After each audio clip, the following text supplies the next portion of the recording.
Are we live? Good. Well, it looks like it is live. I see it. And there are a total of 2 people on. Hello, wherever you are.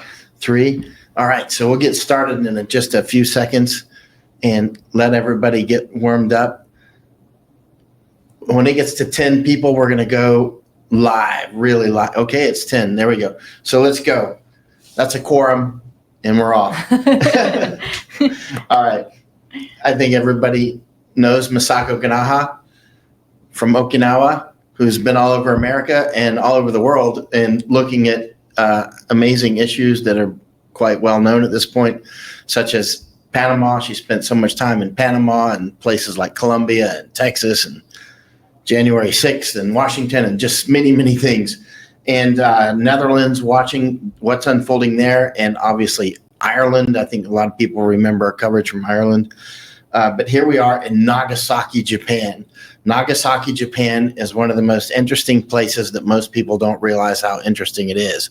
And most Americans, I think, know of Nagasaki due to the atomic bombing, which happened very close to where we're at right now, actually. But it's far more interesting than that. And so we're here with Professor Ishii, who is a professor. So he's going to do most of the talking now. This is an amazing man. This is our second time getting Dr. Ishii live. I'm sorry, professor. I always say doctor, but he's not a doctor. He's a professor. So he'll correct me in that. You know how it is. Americans, we tend to interchange professor and doctor, even though they're not interchangeable. But yeah, and so he actually is a professor at the Jesuit university here, which he'll explain more later, associated with the oldest church here in Nagasaki, St. Mary's, and also called Urakami, which it was actually just near ground zero when the atomic bomb hit. The church that his university is associated with was actually destroyed on August 9th, 1945 by the atomic bomb. And so they've rebuilt it. Masako and I were in it the other day. It's quite beautiful now. And actually, one of the church bells from the atomic bomb is still working and in the church. And but this place, Nagasaki, is absolutely fascinating. But it takes a while to some historical background to see that. But what we're going to do is skip past all that for now and let Professor Ishii explain some fascinating things. He's a historian. He actually has lived in China before, studying Chinese issues. He reads old Chinese characters, which is pretty amazing, and which is very important, actually, to his research. He knows a great deal about the South China Sea, Senkaku Islands, and many other related issues. So I'm going to be quiet. I'm just here for eye candy. And Masako is going to do a little bit more introduction, and then Professor Ishii is going to have the floor. Hello, good evening, everyone. Thank you for watching. I'm Masako Kanaha. I'm honored to introduce Professor Ishii. I know Professor Ishii from a long time ago, since he is very knowledgeable about the history of Okinawa, the prefecture of southern part of Japan, and also Senkaku Island. Those of people who know about the CCP aggression or the historical battle against Japan, Senkaku is a very important place and it's the territory of Japan, but CCP claim, and that's the serious issue that we have. And Professor Ishii, he has been doing research for Japanese cabinet, Japanese government, as a scholar, and he has discovered a lot of the important documents and historical materials, and he has discovered the history for Japan. So he's very famous, and his research can be seen at the exhibition by the Ministry of Foreign Affairs that's in Tokyo Toranomo. So today he is going to talk about many issues, but first he's going to give presentation regarding South China Sea. And I will be doing a little bit of translator. I am an associate professor. I'm not a professor. それと、あれですね、内閣官房の政府のあれは、もう7、8年前のことで、今じゃないっていうのを一応。Just to make sure, he used to be doing research for the cabinet, but that's 7 to 8 years ago. So, not for now. Yes. Today I talk about the history of South China Sea. I prepared an article, my article. それで、このブログの、それをちょっと開いてください。This page, can you see this page? Tribunal. Tribunal did not refuse historical latitude of Scarborough Shoal. This is a fake latitude by China. The arbitration tribunal did not refuse the assertion of latitude measurement of Yuan Empire about 13th century, but condemned the Taiwan authorities of China. I explained. First, the arbitration of South China Sea appeared on 2016, July 12th. Do you remember this arbitration? まずちょっとそれを、ご記憶でしょうか？これ知ってますかっていうことで。Have you heard of this before, Michael? No. Oh, no. Masako, have you heard of it? Everyone forgot this arbitration.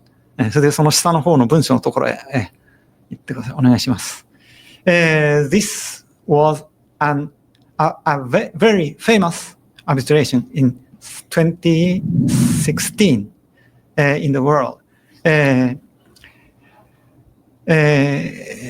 So I talk about the second paragraph.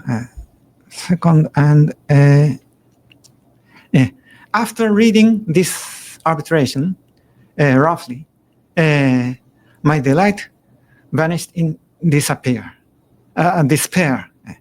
The 9-dash line.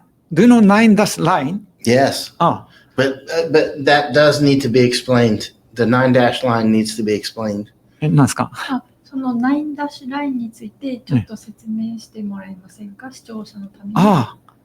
それはですね、つまり、南シナ海の全体を取り囲む9つのダッシュラインをですね、チャイナ側が勝手に設定しているわけです。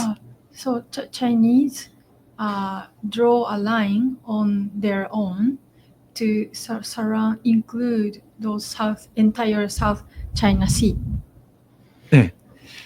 That's a fake. Yeah, the 9-dash line is extremely important, right? And actually, it would be good to see it on a map. And for Masako's going to look it up and show on a map. U.S. Navy people are always talking about the 9-dash line, and as are Japanese military and Chinese as well. This is routes and resources. There you go. Many maps. 9-dash line. 10-dash line. Okay. Yes, that one. Yeah. 9-dash line is the main claim by China, historical claim, and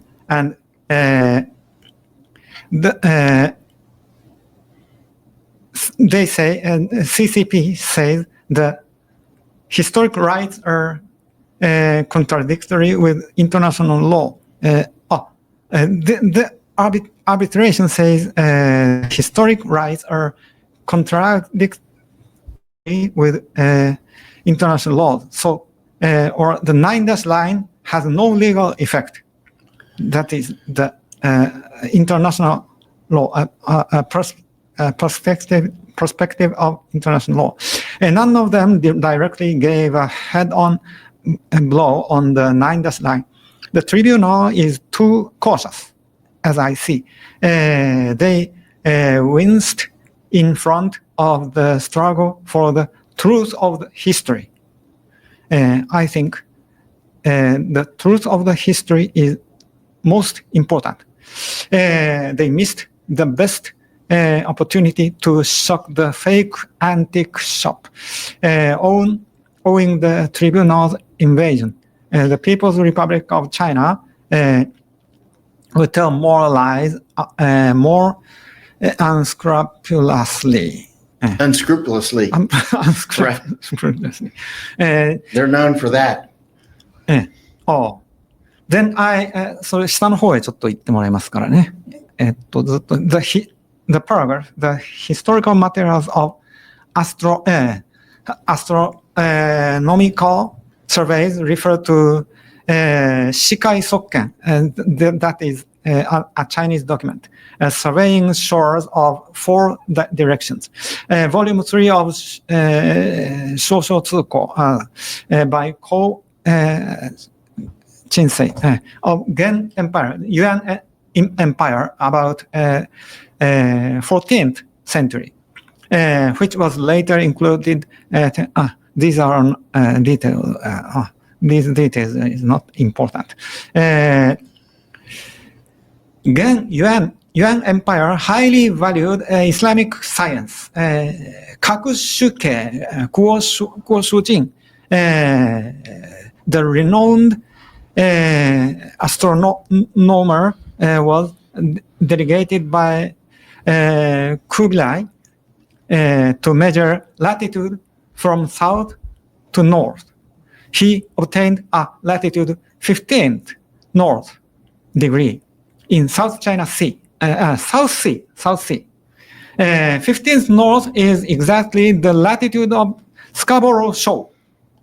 China claims the Scarborough Shoal Islands belongs to China, and thereby the People's Republic of China asserted that the South Sea's drain refers to Scarborough Shoal. The fact is that Kakushuke Kuoshujin only measured the latitude without the longitude. Middle Vietnam is also the same latitude. How dare the People's Republic of China to say that place 15th north degree is Scarborough Shoal on the coastline of Philippines. The fallacy has been challenged by many experts. I have something new here to add. Can I say something about that? If I just for a moment. What Professor Ishii is talking about is very important. For instance, just in about the last 48 or 72 hours or so, 2 Chinese ships, one from their Navy, one from the Chinese Coast Guard, one from the Chinese Navy, tried to ram a Philippine Navy ship. And the Philippine Navy caught that on video. It was an amazing video.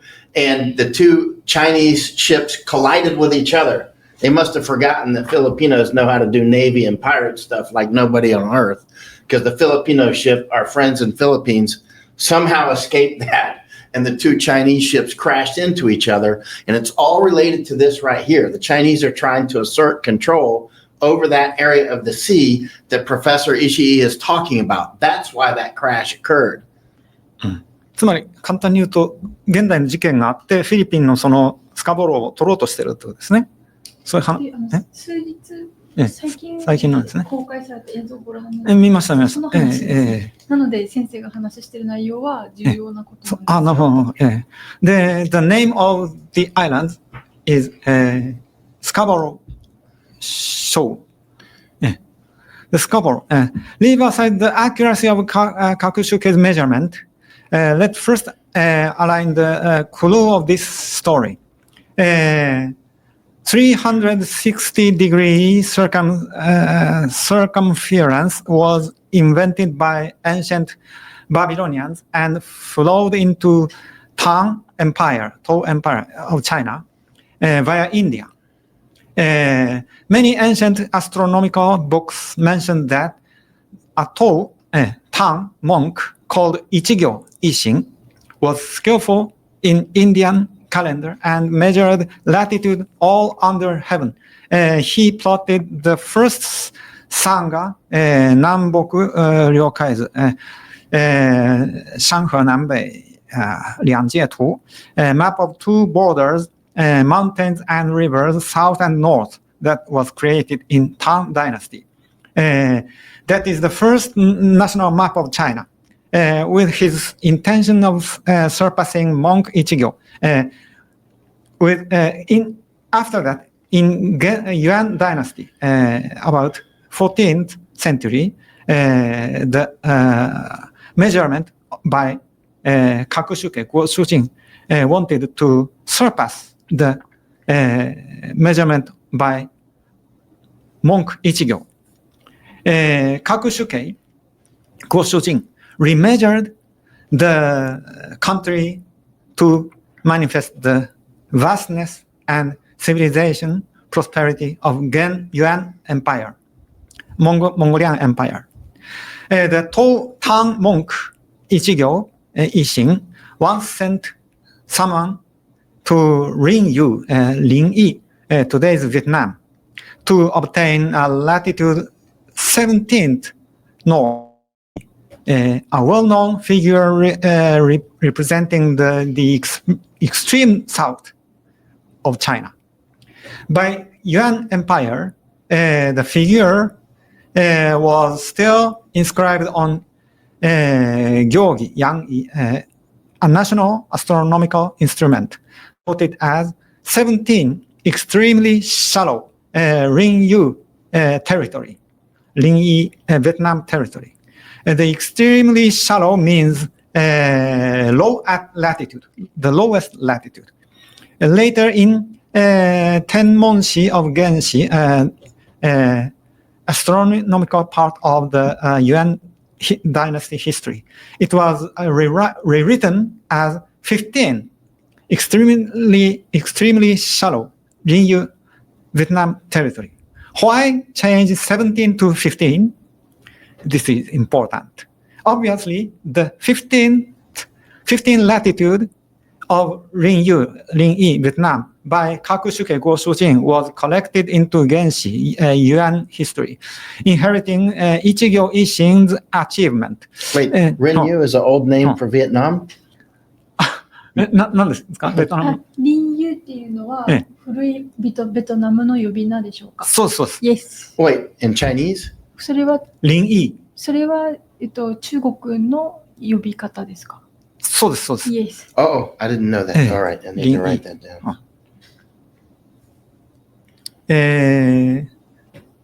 The compilation of Genshi Yuan history was conducted by Soren, Songlian, and other celebrities of that time. ちょっと細かい話ですいません。too much detailed. As invited by Emperor Kobu Hongwu, Emperor Hongwu, Kobu, of Ming Dynasty, Ming Empire, and is finished soon after the founding of Ming Empire. It almost equals to contemporary record of Gen Empire, Yuan Empire. For Yuan Empire is Mongolian Empire, 14th century. For this, we can say Songlian, among others, also held that the 15 degree measured by Kakushuke Guo Shujin was in Linyi, Vietnam, the same as Ichigyo Ishin, not Scarborough Shoal. Crossing the ocean to Scarborough Shoal of Philippines would have been an unprecedentedly magnificent feat, far more significant than Ichigyo Ishin's measurement.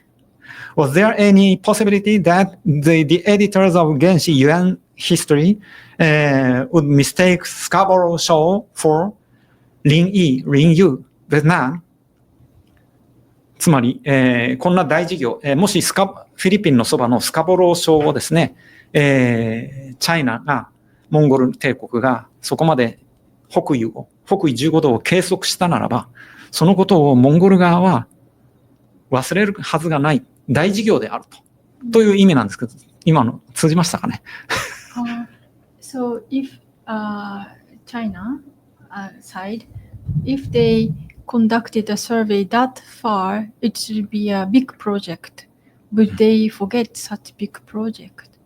That's what he wants me to Right. tell people. It would have been a major reconnaissance. もう本当に大規模な調査だったはずですよね。The subject of books and probably many books. 何冊でも本が出るべきはずの。もうこれは大事業なんですよ。だけど大事業で、計測したのはベトナム北部の話なんですよね。その海を越えたって書いてないんですよ。海を越えたらもう大事業であって、海を越えたぞ、偉いぞっていうね、話を絶対載せるはずで、というようなことなんですけど、通じましたね。ちょっと説明していただけますか。私もちょっとこんがらがって、So if they cross the ocean, then they should have said we crossed the ocean and it's a big project. But they didn't cross the ocean. China didn't. They never mentioned it at all. Yes. And we know their habit would be to mention it with like a giant building or something. If they did. They wouldn't mention it with a little letter to somebody. It would be very well known. So Genshi, Yuan dynasty history, Genshi is the official works by Ming Empire after Yuan Empire. Suppose it intended to deny the glorious achievement of Yuan Empire, there would be two common methods. One was the completely erase the fact of Kakushuke Goshujin's measurement by skimming it over or even not saying a single word about it. The other one was the reproach Kakushuke Goshujin for defecting abroad and spreading rumors.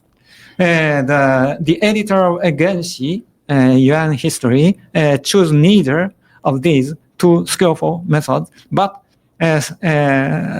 stealthily substituted Ring Yu, Vietnam, for Scarborough Shoal, which would be a clumsy method for failing to blot out Kakushuke Goshujin's effort.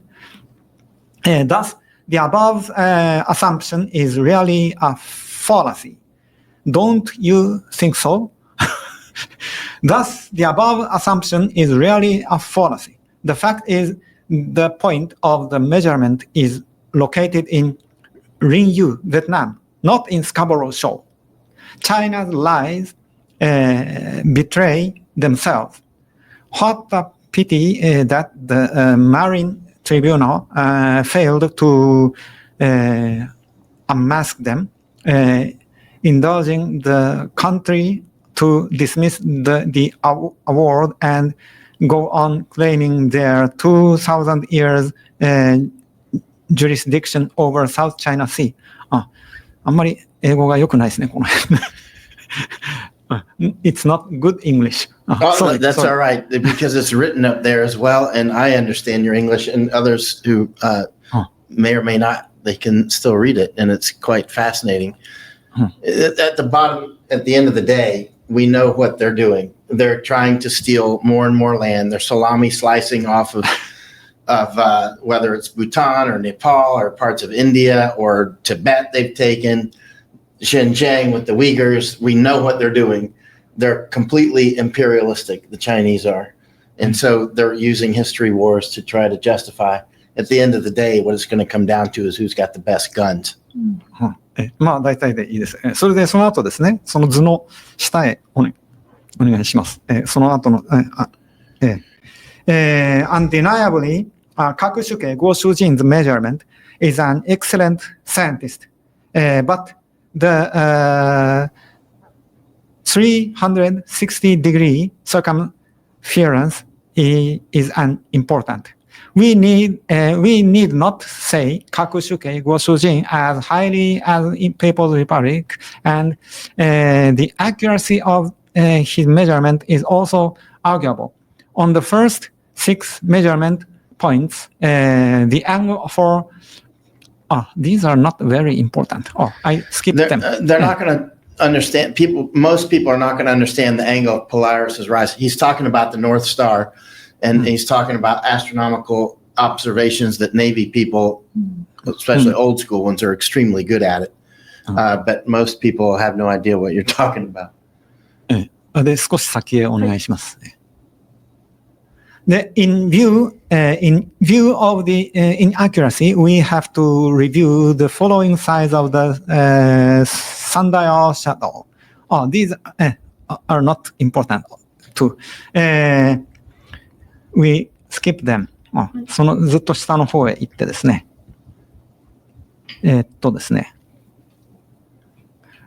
まだ下です。This article、この下の方はあんまり重要じゃないので別の記事に行きます。He will move on to next article. Okay, next article. Simply speaking, the Chinese measurement of Scarborough Shoal is absolutely a fake measurement. Right. So bottom line is they're doing the normal map warfare, which is well established in information war. It's a subset of information war, is map warfare. They're just drawing the map where they want it. It's all about routes and resources. At the end of the day, this is about routes and resources. China wants routes and resources that belong to other countries, not just Japan, but also Philippines and Indonesia down there, and also India in that area. And so this isn't just confined to the South China Sea. This is all over the place, including the moon, quite literally. I'm not exaggerating. I mean, straight up. That's the truth. So this is how they roll. And I mean, it's the same. We've seen this all over the world. And it goes on and on and on. Many wars are fought over map warfare. どうも。じゃあその次の、記事に行きます。このタイトルが Debunk Fallacy, Discovered South China Sea 2000 years ago. それです。どうも。I wrote an article in Taiwan media. This is another article. The title is "Here Comes the False History Again: Debunking the Fallacy that China Discovered South China Sea Island 2,000 years ago." その下へ、下の、This is the original material. じゃあその下へお願いします。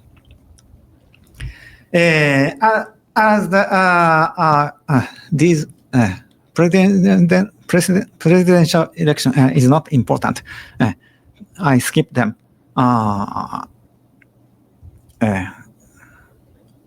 Okay, there is a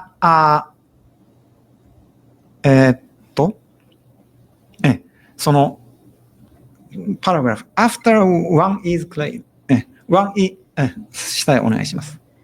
After one is claimed, one is now Minister of Foreign Affairs of China.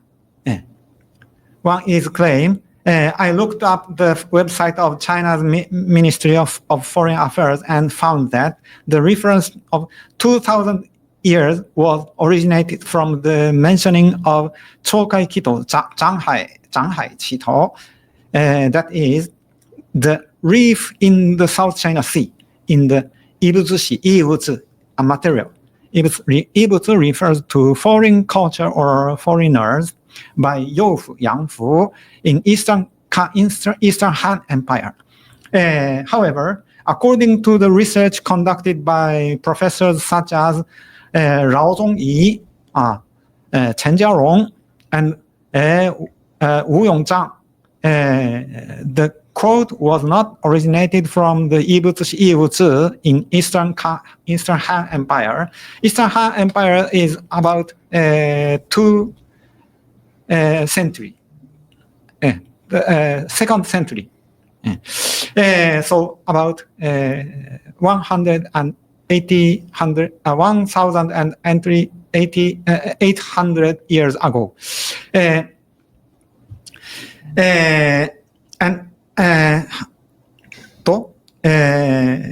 The quote was not originated from the Yibutsu in Eastern Han Empire, but rather in the lost Nanshu Yibutsu, Nanzhou Yibutsu, refers to south area, by Banxing Wanzheng in the Go Kingdom, Wu Kingdom of during Three Kingdoms period. Three Kingdoms period. Three Kingdoms War. Do you know Three Kingdoms War in China? Well, a lot of people do. It's funny how your accent immediately changed when you start using Chinese. 中国語先生が言うとき、アクセントが全然違ってすごいですねって。どういうこの漢字を読むときの Yeah. Even to an American, I can hear that. It's like totally different railroad tracks. アメリカ人だけど、その違いがよくわかりますって。そうですか。それで、三国志って、要するに人気のね、あるアニメにも なってるわけですけども、それはいいですかね。それでですね。But please do, can you explain the Three Kingdoms period? 何ですかThree Kingdoms ピリオドについてちょっと説明、知らない人のために簡単にお願いします。これはだいたい3世紀の歴史で、History in third century。チャイナが3つに分かれていた時代ですね。In China, there was three divided into three at that time. で、その時の、戦争の英雄物語が非常に、アニメとか、漫画とか小説とかでですね、非常に人気があるんです。特に日本で人気があります。Around that era, those war history and war heroes stories are very popular, especially popular in Japan. で、その時代の、書物ですね。So this book is about talking about that era. So I continue talking. The Three Kingdoms period occurred 200 years later than the Eastern Han Empire. The Yibutsu by Youfu Yangfu in Eastern Han Empire has been lost. Could it be possible that the quote in the Yibutsu by Youfu is the same as... these are not very important. The important paragraph is under this image. その下の方へお願いします。その下へ。Yet the time frame is not critical. It is not important. The key is that the context of the quote completely rejects China's claim that Chinese discovered and named the South China Sea Islands. Even though the Nanshu Yibutsu, Nanzhou Yibutsu by Banxing Wanzheng also has been lost, the context of the quote has been recorded in the ancient sutra of the Shintanke, Sendanjin, and Taihei Gyoran, Taiping Yilan. Professor Rao and Professor Chen have reconstructed roughly the original text to read as follows. Classic Chinese. This paragraph can be summarized as follows. Cargo ships sailed from the two countries of Kuchi, Juzi, and Tensong, Dianxun, west of the Malay Peninsula, passed the Malacca Strait and reached Chokai, Zhanghai, South China Sea, roughly where today's South China Sea is. in Chokai, Shanghai, the ocean was shallow and full of reefs because these foreign vessels were ironclad and they sank deep into the water. 喫水線が深いということですね。鉄の走行管ですから、深い、浅いところ通れないわけですよ。ちょっとお願いできますか。Because the ship is made of iron and it's very heavy, so it cannot go through the shallow passage. I tried to find a book on that, on the ironclad ships or the metal-clad ships, and I haven't found one in English. But I did find mention of yellow-haired people and that sort of thing, right? Yeah, quite interesting. 鉄の船に関する書物を英語で探したんですけど、関心があって、でも見つけきれてません。そうですか。まあそのうち見つかるでしょう。And there was yellow-haired people and tattoo-faced people, and was in some of that old Chinese writing. What years are you talking about with the ironclad? この船のことは何年ぐらいの話？いや、1800年前ですよ。先ほどの EU2 の中の。1800 years ago. Years ago. Yeah, not 1800, but 1800 years ago. Right. So yeah, and so that's what I was looking for. I did not find anything in English translated, other than a little bit, like there were yellow-haired people and tattoo-faced people and things like that. So I continue it. So the ironclad ship is very heavy. So they cannot pass through the shallow sea. They could not pass through the area and had to dock on the west coast of the Malay Peninsula. Once the cargoes were traded, the ships returned westward. The message from this paragraph points to the fact that foreign ironclad ships already tried to enter the South China Sea in the ancient time. 1,800 years ago, ironclad ships. That's pretty wild in and of itself.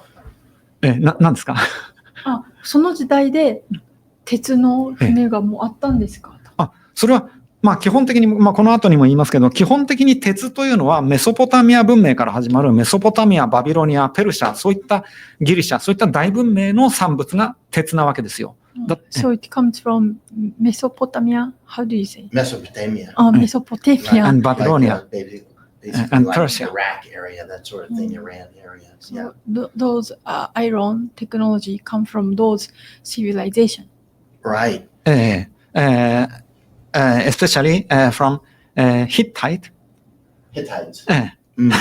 So China in ancient times does not have iron technology. That is much later than these Western civilization. Right. That's why I spent so much time trying to find that. This must be in English somewhere. なんですか？なのでそれは絶対本にされてるはずだから探してるんだけど、なかなかまだ見つかってないんです。その鉄の船だとちょっと私も見つけるのちょっと苦労しましたけど、鉄そのものでしたらもう鉄の文明が西から伝わったって話は、鉄とか銅ですね。それは最終的に日本にも鉄や銅が到達するっていう、その歴史は割合ポピュラーなんですけども。Maybe if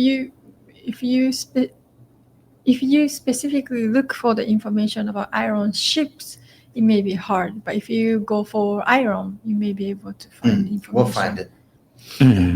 Sorry to interrupt, but this is fascinating. Next paragraph. The message from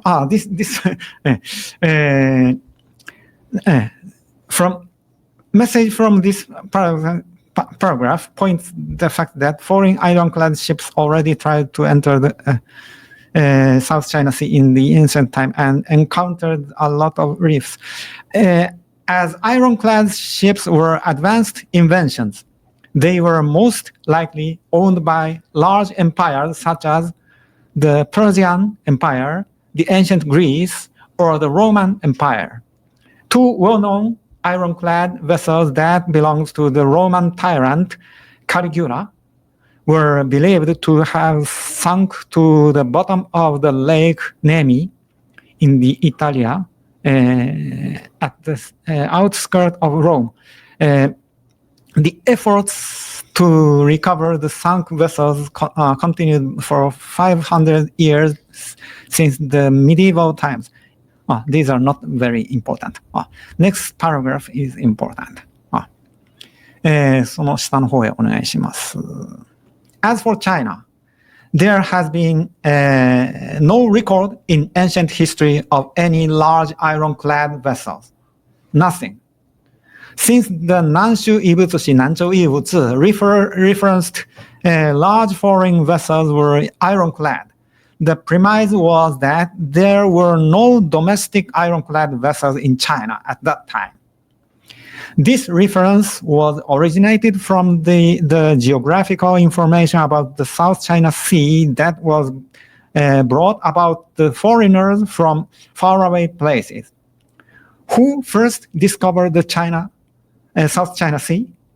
The credit should naturally be attributed to people in advanced Western civilizations, contrary to the claim made by the Chinese government. Do you believe? It is brazen for the Chinese government to claim this historical reference as iron proof that the Eastern Han Empire, about the 2nd century empire, discovered the South China Sea islands, and to even blatantly tout their victimhood and the restraint they exerted in front of all the foreign dignitaries. Neither Japan nor the US rebutted, possibly because they had not examined these fabricated historical details. It is regrettable. Fortunately, even though the Ministry of Foreign Affairs of the Republic of China has arbitrarily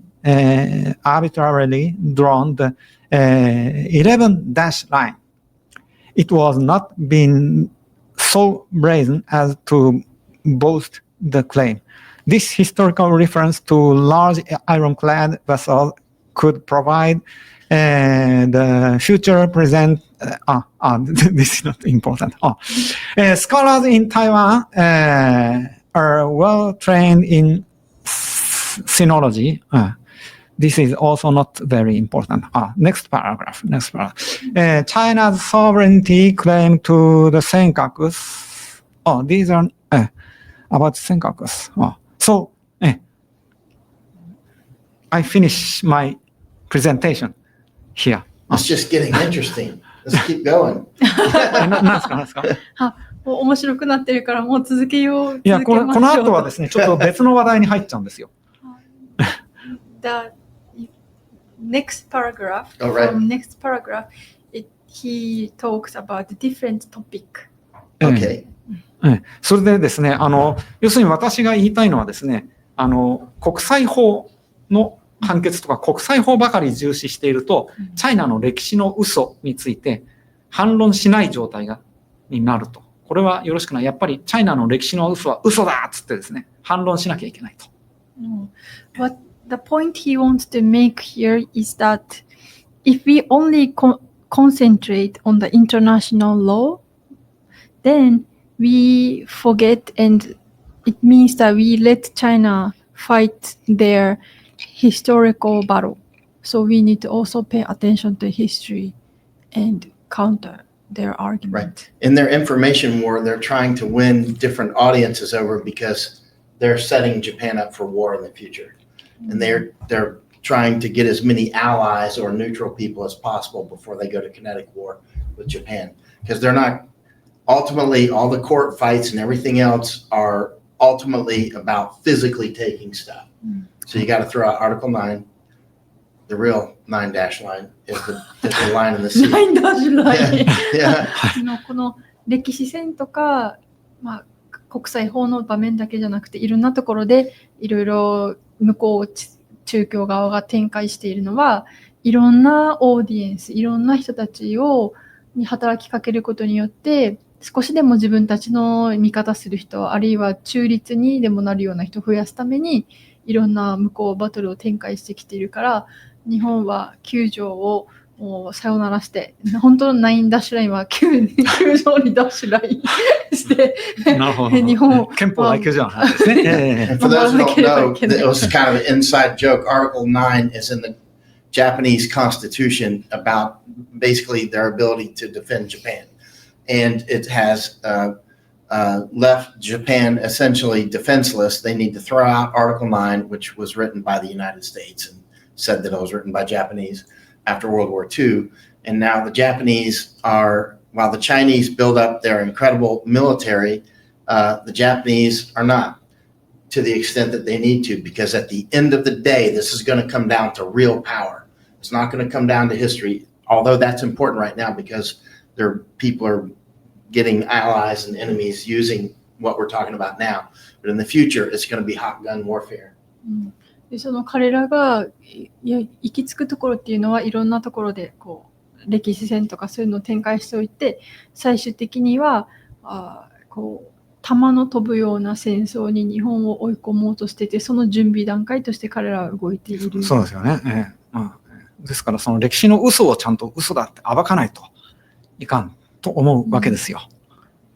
So before let them do this kinetic, we need to fight historical Absolutely. argument. Fighting the historical battles now, which you're doing very well. That's why we're here twice already to see you. And because Professor Ishii is very well known in Japan for the fights that he's doing, very effective fights. And that's why Masako knows him so well already. In the future, though, it's going to go beyond this and it's going to go kinetic. That's clear. で中共はその将来的に視線を超えて実際に手を下そうとするでしょうと。そうですね。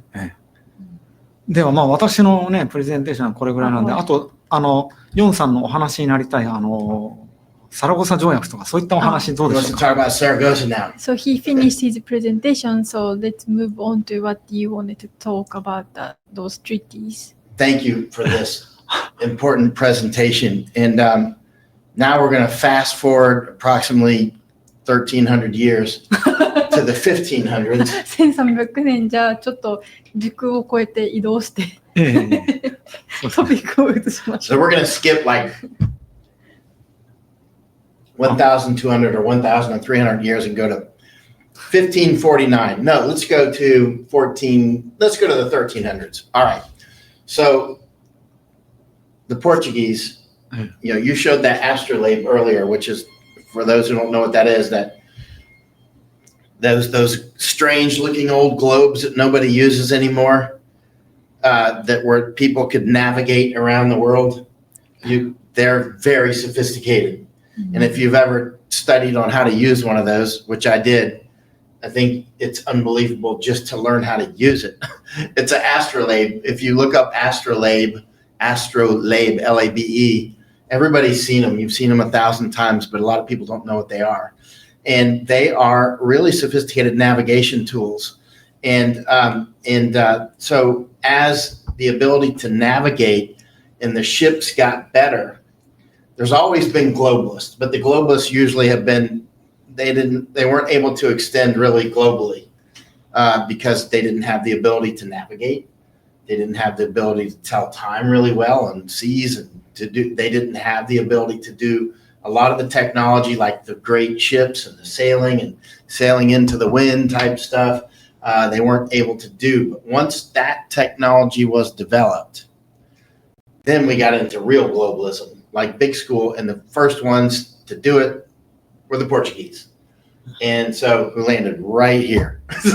so they landed right here. So the Portuguese, though, they had about a century head start on everybody else. They first they launched from Portugal.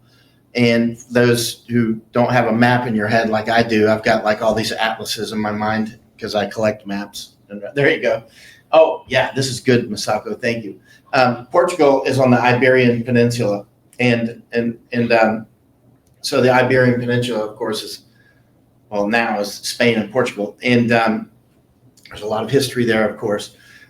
There was fights with the Muslims for a long time. And finally, as the Catholics started to beat the Muslims back, they were able to, with this new technology like Prince Henry the Navigator and all these things, that they were able to start focusing outward, not fighting Muslims anymore, but to use this new technology, like with Prince Henry the Navigator, or say Henry the Navigator. Some people argue if he should be called Prince or whatever.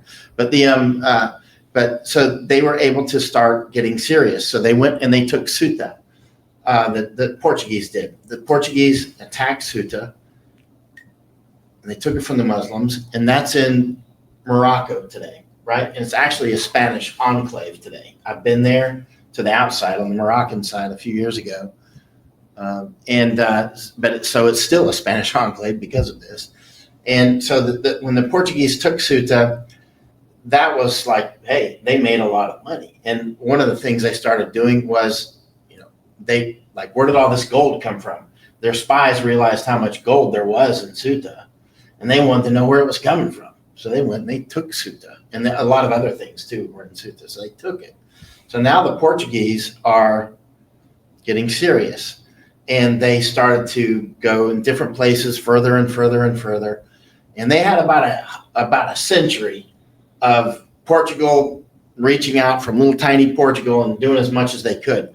And then Spain got involved. And now I'm about to throw the ball to you, Professor. But then Spain got involved. And Spain and Portugal are neighbors. Little Portugal and big Spain are on the Iberian Peninsula. And this is where it starts to get even more interesting, if that's possible.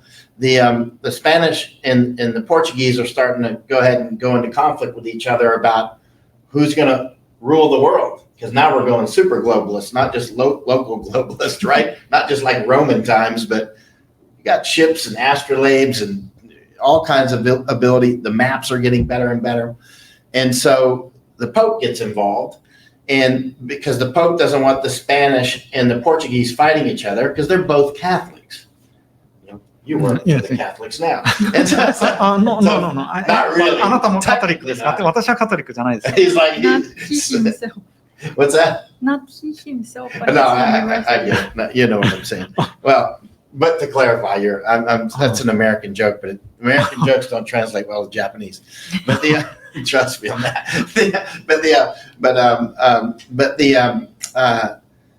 So the Pope, it was the sixth Pope, did not, Alexander, right? And he did not want the Spanish and the Portuguese fighting each other. So he came up and he drew a line in the sand and the oceans, and he divided the world, and he gave half to the Spanish, and this was 1594, and it was the Treaty of Tordesillas. And so that was, obviously the Catholic Church was directly involved in globalism and politics. I mean, he drew the map, right?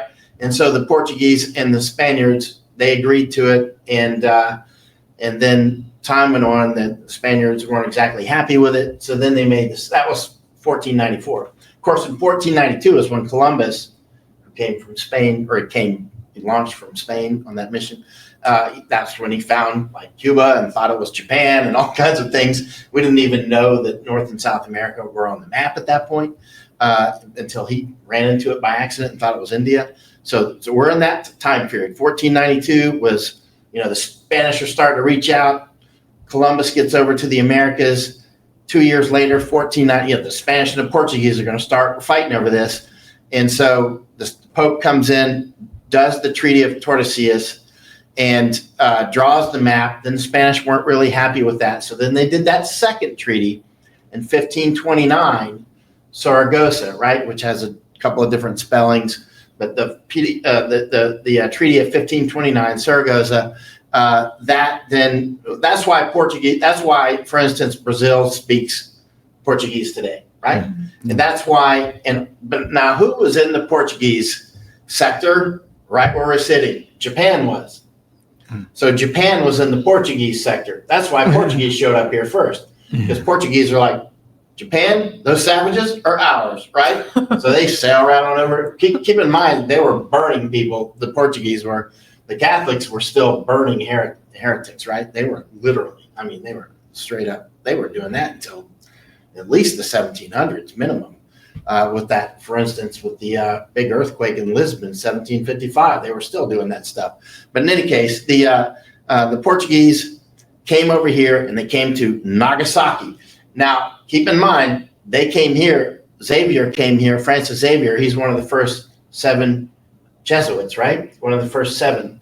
And this church who is affiliated with your university, St. Mary's, well, they call it Urakami in Japanese, right?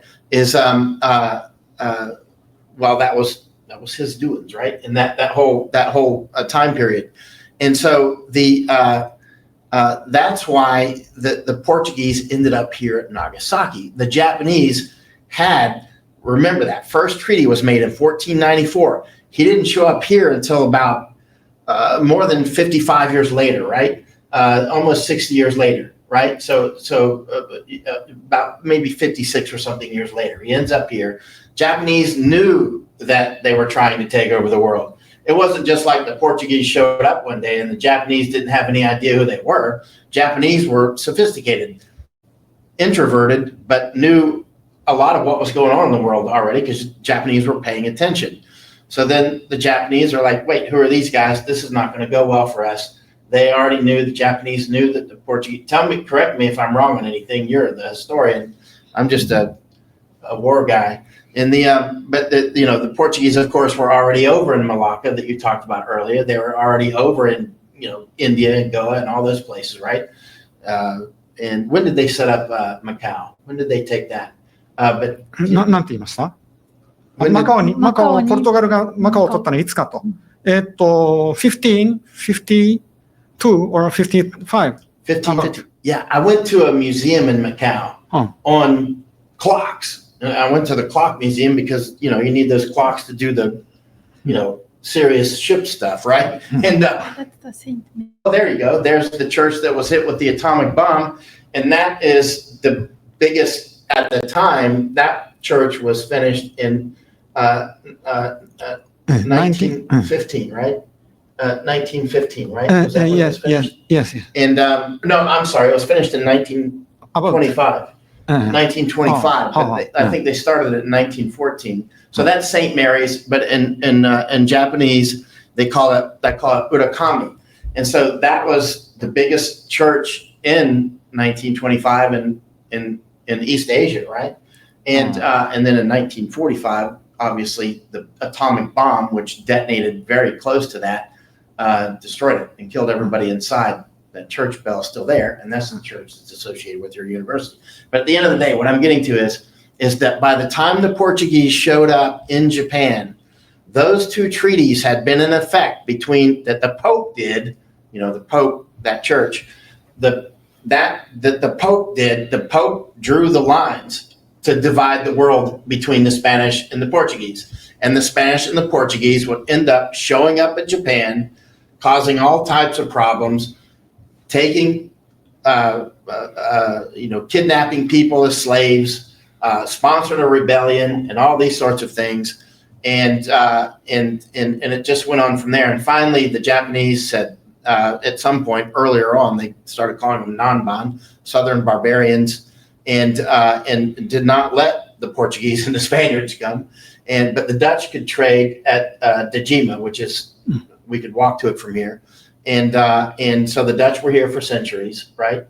And so anyway, what I'm getting to is I wanted to set the table so that people realize that these 2 treaties that had a huge effect on Japan were made, the lines across the globe were drawn by the Pope, right? But now that you see the 26 martyrs here are seen as, they're the victims, but in fact, they were coming to conquer Japan straight up. No ifs, ands, or buts. They were coming to conquer Japan. Japan knew it, and they didn't want them here. And so now, they've got a big monument here for the 26 martyrs. And I'm sorry, I'm going to cause you problems because you work with these people, and a lot of them are my friends too, and I'm going to get a lot of bad messages. But I'm just like a referee wearing the black and white stripes on the football field. I'm just going to tell you where the ball landed, and the ball landed with the Catholics were trying to take Japan, and it was the Pope that actually drew the line to give it to the Portuguese, and then the Spanish came. And anyway, I'll be quiet from there. But I wanted to ask you about the effects of this on Japan. 今いろいろと歴史のお話したんですが、自分の質問をしたい質問のための前提としていろいろとお話ししたので、こういう条約とかそういったカトリックが来たイエズス会が来たりとか、その一連の動きが日本にどのような影響を及ぼしたんでしょうか。ですね、まずその、2つの条約より後に日本に、ポルトガル人が来てスペイン人も来たわけです。ポルトガル人は最初ザビエルが1549年ですか。私じゃちょっと。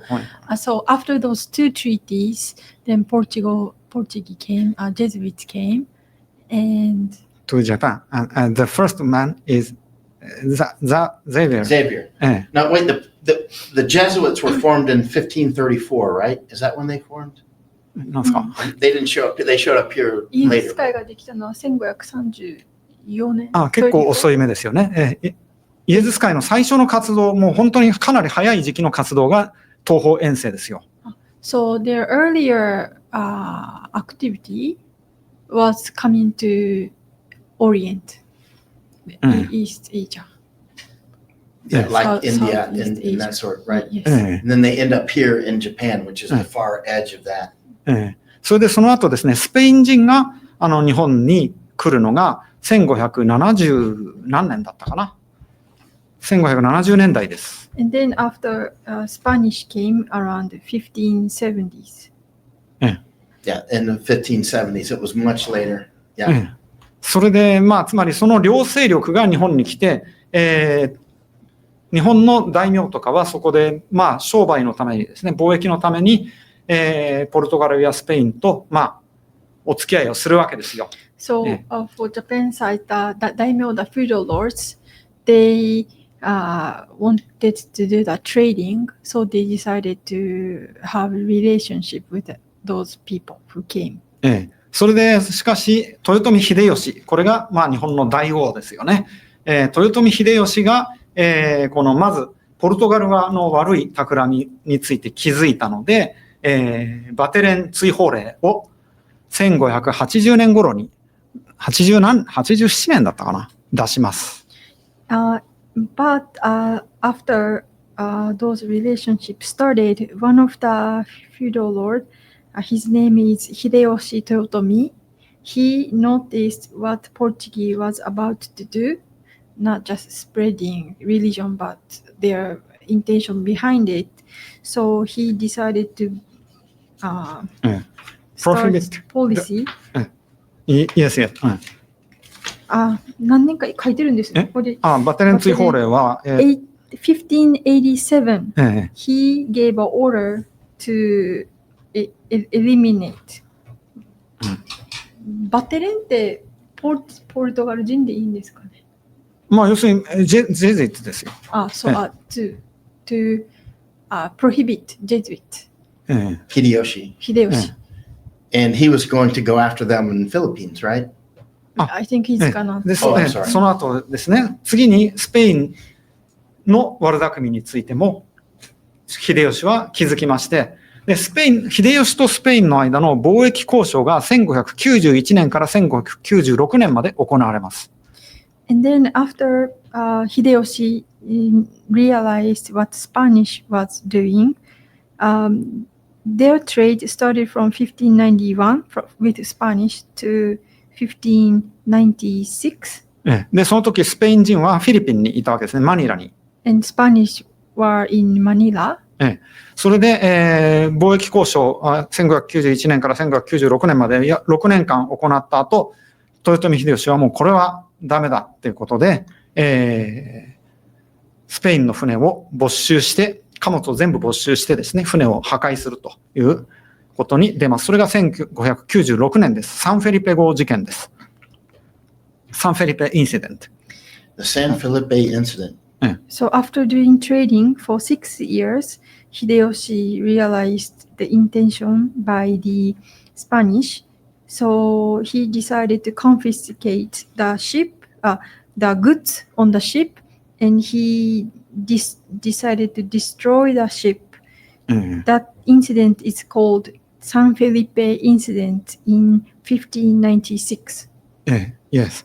So after San Felipe incident, soon after San Felipe incident, there occurred the 26th martyr in Nagasaki. 長崎26世人処刑事件がそのすぐ後に起こります。Then soon after, 26 Christians were crucified. Those are called 26 murderers. Martyrs, right. それで、その時なぜそれはですね、豊臣秀吉がスペインに対して連続的にこれを行ったかというと、秀吉はマニラのスペイン本拠地を攻めようと決心したんですね。And that happened in 1597, and that was to protest against or going after Spanish. What he had in my mind, Hideyoshi, was that he wants to go after Manila. He should have. やるべきだったと。そうなんです。やるべきなんですよ。Attack Manila of Spain. But failed because Hideyoshi died. 秀吉が病気で死んじゃったんで実現しませんでした。Philippines history would have been vastly different if Hideyoshi survived and knocked the Spanish out. Then the Spanish-American War, we would not have had to have done it. 何ですか？すいません。 Can you Let me see. asking? Sorry, my pronunciation is not good. Can you? Oh, martyr or mortar? Martyr. Yeah. Martyr, is there a word? Martyr, M-A-R-T-Y-R.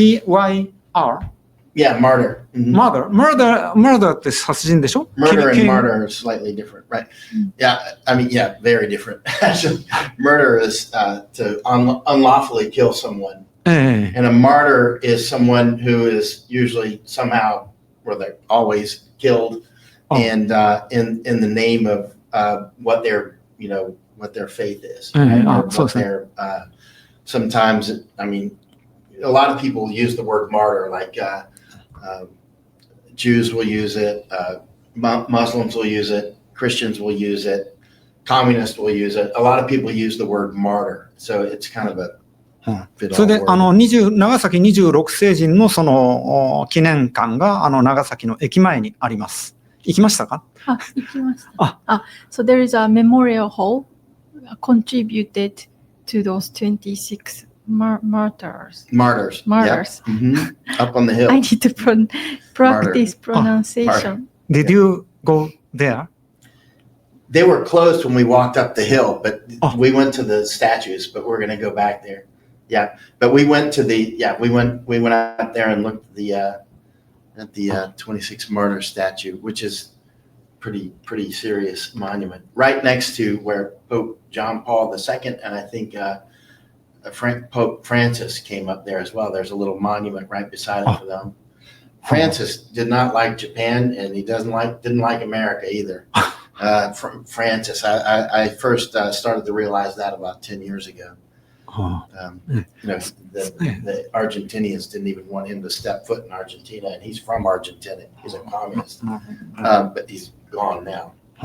それでですね、要するに秀吉は非常に強かったわけです。それで要するにポルトガルに対してもスペインに対しても秀吉は負けなかったわけですね。ということをちょっと。So at that time, Japan, Hideyoshi was very strong, even against Portugal or Spain. So Hideyoshi tried to conquer the Manila of Spain, but unfortunately, Hideyoshi died in that time.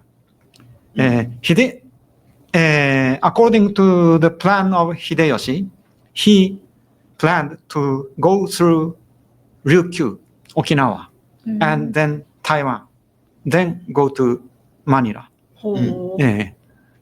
それでですね、the route, Right through the 9-dash line.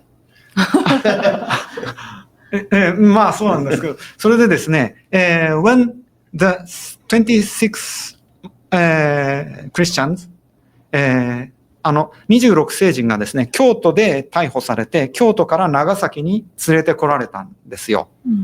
ちょっと、Those 26 Christians were captured in Kyoto, not in Nagasaki. Started Kyoto. From Kyoto. then came to Nagasaki. Mm.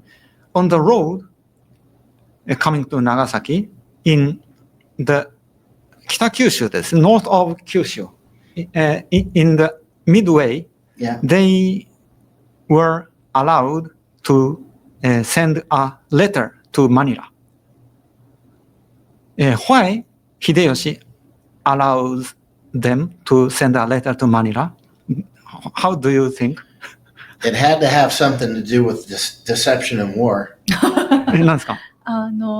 戦争において欺きは必要だからその計画が秀吉にはあったんじゃないかと。欺きね。いや、それは事実上ですね、その26聖人を通じて宣戦布告をマニラに送らせたということなんですよね。What he meant by letting those 26 Christians write letter to Manila was declaration of war from Japan.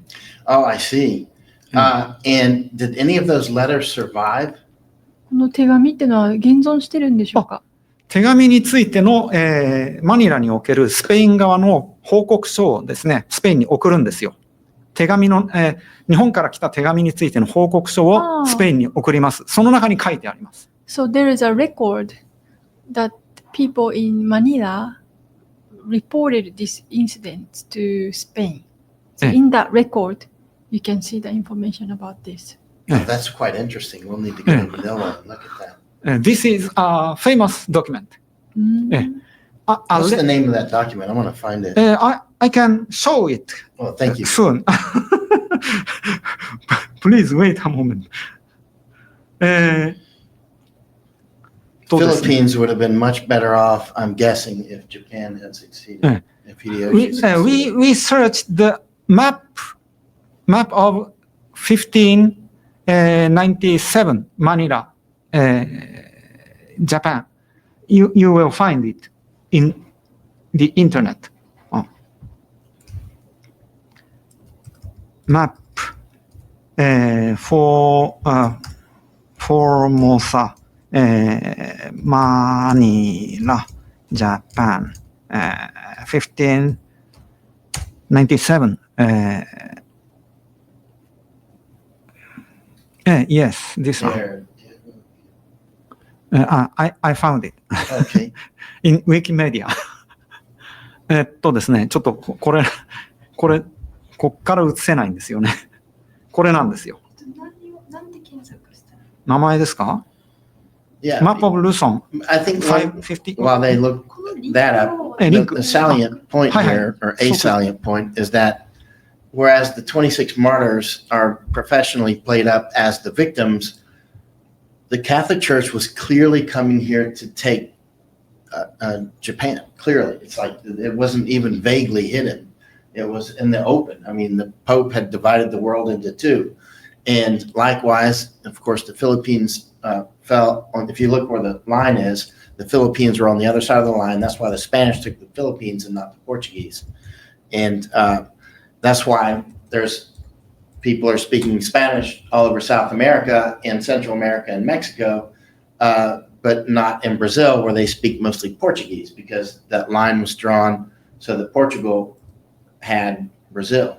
So that's the reason that these things are the way they are today. And that's the way when you hear Filipinos, I love Filipinos. That was amazing how their Navy, dodged those two Chinese warships a couple days ago. That was stunning. The Filipinos are great at Navy stuff. If you look in the U.S. Navy, it's filled with Filipinos.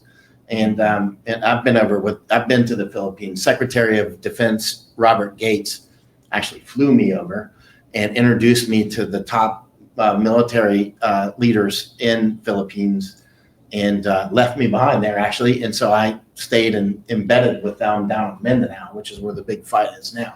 But the Filipinos are very good fighters, very serious people. And you'll hear them actually when they speak English. Often it sounds like a Spanish accent. I think it's from this period. I think it's not. They don't speak Spanish, but it's interesting because their accent is, when they're speaking English, it sounds like it's a Spanish accent to me, to my ear. Anyway, I'm diverted here. So what is this? This is the map of Philippines and Formosa and Japan. The left and bottom is the Philippines and Manila. The Formosa. So this is 1597 map. Yes. そうですね。これ指で指したら映ります。映らないですね。要するに左下がこれがルソン島で、これアイランドルソン。Luzon, right? Luzon is the Luzon. Yeah, Manila. Manila is right. Yeah. And island of Formosa. So Hideyoshi was going to go out to Okinawa, come back over to Formosa, which is Taiwan, and I'm guessing on the bottom part is where he would have been at, where there's Japanese still today, and then launch the attack from there. I'm guessing he would have launched it from the southern part of Formosa. This map was combined with a letter. A report. Oh. This map and letter were sent from Manila to Spain in 1597. In the letter, Spaniards explains the Hideyoshi, the army of Hideyoshi will come soon to conquer Manila. But of course, after they wrote the letter from Japan, it would take a long time for that letter to hit Spain, and Indians would have been taken by then. なんですか？手紙がマニラから本国に送られたときに、時間はかかるでしょうから、手紙が届いた頃には日本が取ってたっていうそれはそうですよ。It must take at least a year, right? At least a year to get back, I would guess. 1年かかるんでしょうかね。マニラから待つ時間を含めれば1年ですよね。だけど、公開する、あれ自体は、あれ、スペインつまり、アメリカのスペイン本拠地にですね、アカプルコっていうんですかね。そこまでは、そんな1ヶ月ぐらいじゃないですか。アカプルコ。In Mexico? In Mexico. A month? Maybe the sea route itself is a month, but takes longer as a whole. No. It would take longer than a month to get to Mexico back then. もっとかかるでしょう。もっとかかる。いや、それはぐるっと回っていけばね、最終的にはね。いや、で、このレポートはですね、別に援軍を要請したわけじゃなくて、要するに、年次報告的に送ったということですよ。So this report was not to ask for the help, but just for report. Oh, I see. In other words, by the time you're reading this letter, we're in your headquarters in Manila. Best regards, Hideyoshi. で、その時のですね、秀吉が軍隊を派遣した路線というのは、まさしく朱印船貿易の、Red Sea Ship Trade、route of Japan. Oh. Hideyoshi was gonna take the trading route. Right. To get to Manila. Right. Yeah. で、秀吉のその船はですね、すでにその時に台湾海峡を越えて、チャイナ側で非常に秀吉の軍隊の進出に対してすでに警戒しているんですよ。それはもう5年ぐらい前から。ですから、で、その途中で尖閣が出てくるんですよ。So another document shows that prior to this 5 years earlier, the ships around that sea, they were guarding their area against from Hideyoshi. because they had the information that he may come around that. Like, So prior to- in the midway of this route of Hideyoshi, there were the Senkaku Islands.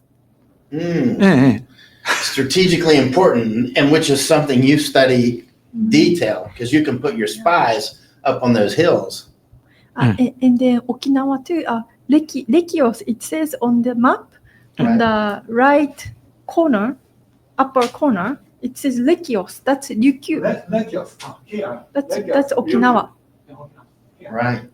I can see they didn't have their A-team on map making yet in 1597. They were making better maps over in the Americas at that time. この地図を作る方々は、ええ部署にいた人たちはええ、そんなに腕が良くなかったかもですね。そうなんですよ。これが重要な問題で、まず、 That's an important point. スペイン人は本来この地図は書けないんですよ。情報ないんです。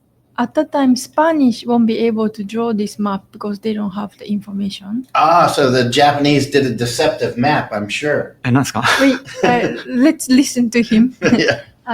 どうぞ。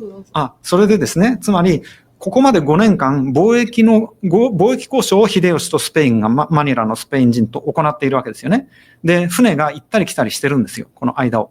どことどこが貿易？秀吉とマニラのスペイン人ですね。So at that time, the trading between Hideyoshi and the Spaniards in Manila were going on. Going and coming for 5 years before this map. So, Hideyoshi was very familiar to this sea route. Spaniards did not know this sea route. So, why Spaniards can draw this map? That is because Hideyoshi gave them the information of geography. And false? わざと間違ったいやいや、わざとじゃないんです。いや、これは当時としてはかなり進んだものです。So they gave the accurate or the map information that they have. They didn't lie. Hideyoshi gave him an accurate map? Wow. それで、まず台湾がここでは一つの大きな島になってますよ That's a ね。 little bit too honest in war. 何ですか？戦争しようっていうのに相手に対して信じすぎませんかと。それは、そうですよね。まあ、それもそうなんですけど。I think so too. He should have given them a map that put them in a different sea current. 違 So they end う up in 潮 North の流 Sea れ or の something. 違うものを書いたものを敵に送ればよかったのに。North Pacific. まあ、それもそうなんですけどね。で、 You're right. そのね、この地図と一緒の手紙の中では、台湾というよく知らない島についての説明をですね、書いてるわけですよ。日本に行く途中にある島で全然知らないっていうふうに書いてるんですよ、スペイン人は。So the Spaniards wrote along with a map saying that in the route to Manila there is an island, Taiwan. Formosa って言ったんですよね。Formosa that they don't know much about. The Spaniards, they don't know much about. So, Spaniards did not know about Taiwan, Formosa, but they can draw the map of Taiwan. Why they can draw? Because of Hideyoshi's map or? で、台湾はですね、当時一つの大きな島としてはまだ知られていなかったんですよ。バラバラに思われてたんですね。At that time, people didn't recognize Taiwan is a one giant island. They thought it's a little like many islands. And a couple of weeks ago, let's see. Now the Chinese didn't have good maps of Formosa at the time, Yes, right? yes, They yes. only had the West Coast mapped, right? They That never is mapped the 18th East century. Coast. Right. So even in 1597, the Chinese had not mapped Formosa. Yes, yes. Which, but their claims that it was ours, but they don't have any good maps of it. Okay, right. なんですか？当時地図ちゃんと持ってないのに、ここは自分たちのものだって言ってるのがおかしいな。チャイナ人がですね。いや、当時は言ってないんですよ。当時はチャイナ人は台湾は完全に外だと思ってるんですよね。という。 But Chinese now they say that they own it. Yeah, right. And they say it was always ours, but they didn't have a map of it. They didn't make a map. That's Right? right. And they knew how to make maps. I've looked at a lot of their old maps. They weren't bad at making maps on the land. They're smart people, but they didn't map that. They didn't map Formosa. それで当時ですね、要するに台湾が大きな一つの島だということを知っていたのは日本人だけなんですよ。So the only one who knew that Formosa was one big giant island was Japanese. Only Japanese. それで、このような大きな一つとして描いた地図はもっと早い時期にですね、1515年ぐらいの地図もあるんですよ。Actually, there is a map with one big Formosa island on it by 1515. By 1515. So much earlier than this incident. Yeah, if anybody had a claim on Formosa that's not the natives there, it would be actually Japanese or even Dutch later. But Japanese were the first real foreigners on Formosa, right? Ryukyu and Japanese. Yeah, well, Ryukyu. Yay! He's getting complicated with that one. 何ですか？琉球湾ジャパニーズってだけ言わないで、琉球湾ジャパニーズっていや、実際そうなんですよ。琉球人のがもたらした情報なんですよ、これは。いろいろ、細かく言うといろいろあるんですけど、複雑になってきましたねっていう話を。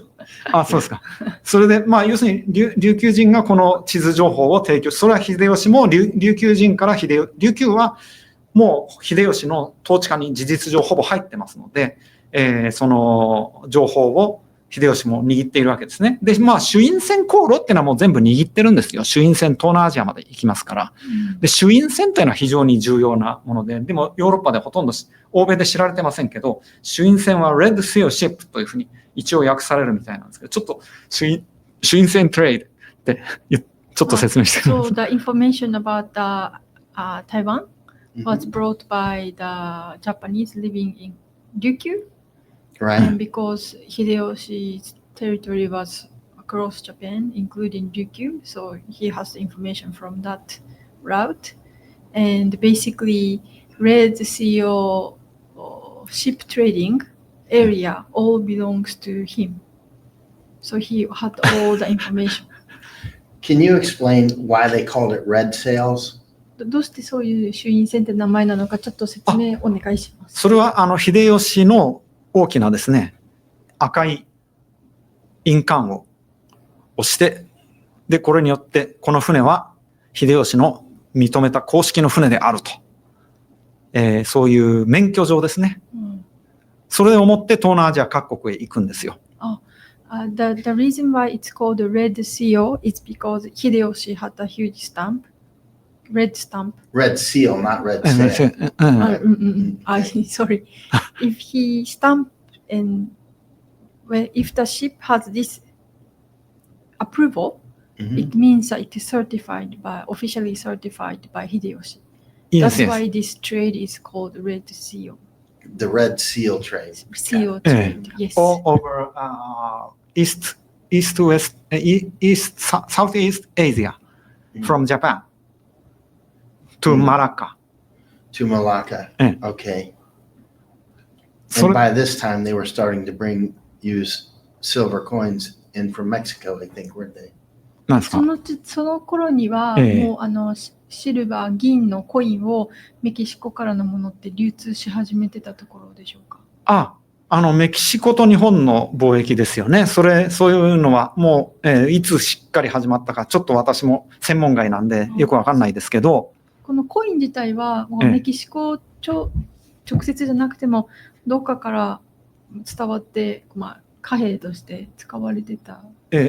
つまり日本の銀を輸出して、外のものを買うために日本の銀がどんどん流出したとかいう、その話でしょ？じゃなくて。多分、you mean you wanna ask if the silver coin minted in Mexico was circulating in Japan or not? Right? Yes, were they circulating here? Because I know that the Chinese started putting they would mark the coins. このシナとかでも、このメキシコで鋳造されたシルバーのコインをうん彼らは使ってたりしてるんですけど、あ、そうですか。それは知りませんでした。 he is not so much Oh. in detail. そう、要するに結論として、秀吉はポルトガルに負けなかった。スペインにも負けなかった。で、だからポルトガル、スペインが日本に勝とうとすると、方法は、宗教、キリスト教とかを使って絡めてからですね、日本人を騙すような形でしか入れない。正面からは戦う力はなかったということですね。So his conclusion, Hideyoshi was not defeated by Portuguese or Spaniards by force. So they used a tactic, not by force, but use other methods like using the religion or other types of by deceiving Japanese, not by force. Right, certainly by weaponized migration of what happens is people will spread their beliefs, and that's a political system. I mean, now Americans, Christians, my friends, me, they argue that Islam is a political religion, as if we're not, right? America separated church and state, but the church doesn't separate church and state, right? So that's an important distinction. So the Japanese accurately assessed that they were being invaded by the Catholics, right? Because once you spread the Catholicism, that will be a means of, that's a beachhead. Because they started to destroy the Buddhist altar and family altars, and feudal lord himself gave the land to Jesuits. Right. So Japan, that area was not Japan at that time. Yeah. So exactly. So that they were taking the land and charging the Japanese to live on their own land, right?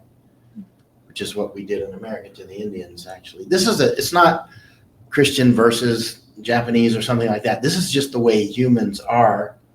In my studies of history, which is every day for years, this is just the way humans are. We come over and we invade through so many different methods that don't include any guns at all. They include other things, information war. このクリスチャン vs 日本っていうだけじゃなくて、いろんな歴史を勉強したら、世界中人間っていうのはそういういろんな方法を使って編み出して、こうヒューマンアーとか言ってた。アーって何ですか？今何度か言ってたヒューマンアー？人々はってことじゃないですか。そうだ。失礼しました。人間のその歴史の中で同じような手口で同じことが繰り返されてきているんだと。そうですね。それでじゃあそのヒューマンについての話ならば、要するにスペイン、ポルトガルにも負けなかったけど、それ以外の、日本のですね、グローバリズムに対する日本の考え方、これの話をしていいでしょうか、少し。はい。He wants to talk about anti-globalism in Japan. Let's hear it. Is it okay? Of course. ですね、日本の有名な思想家で本居宣長という人がいます。宣長本居、a famous philosopher in Japan about 18th century. それで本居宣長は大和心と空心ということで、大和 is Japan. 大和 mind and Kara mind. Kara means the Korean peninsula, but it means in the ancient time. Kara means the Korean peninsula, but actually it refers to all over the world, outside of Japan. Kara mind and Yamato mind was two different concepts of Japanese thinking. And Kara mind is actually the globalism mind. うん。空心は、元織宣長の言う空心とはグローバリズムであると。うん。で、一方、それに対して日本のそれを防衛する考え方。これは文明的防衛論ですね。これが大和心であると。なので、you can search, the audience can search 大和心、大和 mind in internet とりあえずそれをちょっと。So, there was a philosopher, as he said, Norinaga Motori. He talked about the Japanese mind and the globalism mind, and how to protect the civilization in Japan. So he was talking about that in the 1700s, 年代的には 18th 1800s. 18th century. I see. Okay. That is much later. Right. で、要するに大和心の特徴はですね、単に日本を守るっていうだけじゃなくて、日本の文明を守るということなんですね。宣長元織、his thinking. で、その特徴ですね。特徴って何て言いましたっけ？元織宣長の思想の特徴は、日本はつまりグローバリズムに対して、小さな日本という考え方じゃなくて、グローバリズムの文明、シビリゼーションに対してですね、日本もシビリゼーションなんだと。同等という意味ですか？同等という、そういうことですね。So his thought was that the civilization in Japan is as big and as equal as the globalization civilization. Not like Japan and the globalism, but Japan and globalism. Two separate things. Yes, and it's like as big as the globalization. Oh, that Japan equaled. Yeah. You mean like in the power? existence, significance. Oh, significance. In his concept, Japan is a civilization. Globalism is civilization too. Two civilizations in his thinking. Right. East and the other parts. Japan and everything else. 元織宣長は日本を小さな国として日本を守るという考え方ではなくて、日本は高い文明度を持っているんだと。もう非常に古い時代からですね。そういうことなんですよ。グローバリ、秀吉と似たようなもんですよ。秀吉はスペイン、ポルトガルに全然負けなかった。これは軍事力で負けなかった。元織宣長は文明力で勝つということですね。So, Motori Norinaga, he had mindset that Japan can protect itself because we have a high civilization. So we are not to be defeated. それでですね、一番最初、グローバリズムが日本に最初に来たのはいつかというと、なんか、この間たまたまビデオで見たんですけど、茂木誠さんという方がですね、グローバリズム、最初のグローバリズムは日本に到達したのは仏教伝来だと。So the first globalism that came to Japan was actually when Buddhism came to Japan. From India. Yes, from India through China. That is about 6th century. After Buddhism reached to Japan, in Buddhism, many countries are almost equal. 万国平等主義的な考え方が仏教にはあるわけですよ。So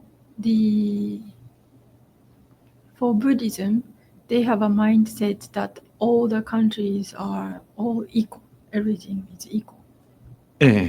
それでですね、なので、その後の時代の仏教を提唱した聖徳太子。聖徳太子まず聖徳太子って誰ですかって話になるんですけど、聖徳太子はチャイナに対しても平等な関係を取ろうとしたんですね。Do you remember 聖徳太子? Prince 聖徳. No. He was a nephew of a Japanese emperor. And he was the one who first invented Japanese constitution. Origin of Japanese constitution. Yes. Everything what maintaining harmony is the first principle for Japanese. That's what he wrote in his constitution. What year was that approximately? 7th century. The early 7th century. Okay, so in the 600s. Okay, got it. And, so he was mentioning Prince Shotoku also imbued Japan as not small Japan, but as equal as China too, Chinese emperor. So we are not Subordinate, we are same. which would make China go nutters. He wrote famous letter to Chinese emperor and made him angry. Yes, from prince where sun rises to the emperor sun sets. So he started this letter with, "Hey, buddy." Hey, buddy. それで聖徳太子のその思想は要するに仏教思想なんですよ。So his mindset of this writing comes from Buddhism mind. Everything equal. That we're equal. That's also the way Shinto is, right? Especially after 神道も death. そう、神道もそうです。いや、神道はもっと一国の中のちょっと閉鎖的な感じですよね。神道 is different. But after death, everybody's equal. でも神道でもなくなったらみんな等しく、みんな神になるから。それは神道の考えですよね。Yes, after それ You で gotta die to get equal. いや、仏教のいわゆる平等主義っていうのは国と国との平等主義ですよ。So what equal meant by Buddhism is the country to country. On a country level, On country level, yes. not on a caste level. カーストではないんですね。カーストとは違くて、国の話なんですね。Right. それで、なので、まあその時も結局日本は負けなかったということですね。So, because of having this mindset, we didn't lose. Yeah, well, Japanese are very smart too and can operate. That's why Japanese love ants, right? Because Japanese know how powerful ants are when they all cooperate. Japanese could cooperate. Well, you fought a lot internally, but if somebody kicked the beehive, it was game on. この日本人はアリの勤勉精神とかそういうのが好きじゃないですか。そういうその、こう巣をやられたらもうみんな一丸となって戦うっていう。そうそうそう。歴史上ですね、なんか結構よくあるパターンが危機的状況の時にみんなで団結して日本全国を守るっていうのが、歴史上に何度もそういうことがあるんですよね。In the course of history in Japan, when something critical happens to Japan, then everybody suddenly get united. Japanese get united and then overcome. That was a surprise to people like Portuguese and Spaniards who are used to being able to just walk in and go, "Hey, we're in charge here." Then you come to Japan, they're like, "No, you're not." That'll be a lot. 要するにポルトガル、スペインの来た時の話でしょ。その時も結局のところ、一度は危機的状況になるんだけど、でも秀吉、家康がですね、これを日本全国統一によってですね、打ち返すと。これもそういう歴史の一つですよね。Yes. He agrees what you said. Right. And so so that didn't stop them. It just stopped the way that they came. And they would come in different ways, right? And try to で、それで infiltrate. ポルトガルとスペインは、ストップはしなくて、彼らはやり方を変えてきたということですよね。やり方を変えて、そうですよ。だから宗教とかをね、いろいろそういう絡め手でね、人を騙すみたいな感じでね、奴隷を連れていくとかね、真正面からは勝てないんですよ。One of the things too, as we get into, well, in the last century, just the last 100 years, is keep in mind, I've been all over Asia. I've spent 20 years in Asia now. And so I've seen a lot in places like Indonesia, Malaysia. There's only one country that can unite most of the Asian countries, and that's Japan. And that, the United States doesn't like that. Other countries don't like that. For instance, when Japan was actually forced into World War II and immediately did invade, well, not immediately, but after it happened, the invasions of many different places simultaneously, like Indonesia, Malaysia, Singapore, Australia, Philippines, attacking Pearl Harbor, Burma, Thailand. I mean, it was game on. Japanese were very successful at doing that. And despite the information program that makes it look like Asia hated Japan, it is absolutely just not true. It's the inverse. It's quite the inverse back then. For instance, one of the Thai prime ministers said that Japan was the mother of independence in Asia from the colonists, like the Dutch and whatnot. The Dutch are still sore about you kicking them down in Indonesia. And I just got a message the other day about that from a key Dutch man in their government. Still not happy about that. But at the end of the day, a Thai prime minister said that Japan is the mother of independence in Asia, but she died giving birth. That's not verbatim, but it's pretty close. And it's true, actually. And so that's one of the reasons that the United States and others have really wanted to mitigate and diminish the Japanese mind, right? No. And Japan is being destroyed. It's very important for Japan to pull itself together before it crashes. Right now, the borders are open. The borders are open. We got Afghans streaming in here and everybody else under the sun. 大体わかりました。 He understands. Sorry, I'm here to talk with you, but whenever this subject comes up, I recognize how important it is in fighting the current globalist structures. Japan is one of the key. Japan is America's most important ally, ally. Obviously, we haven't treated Japanese as allies. I mean, we can see that we're in the town that got nuked, and one of the towns.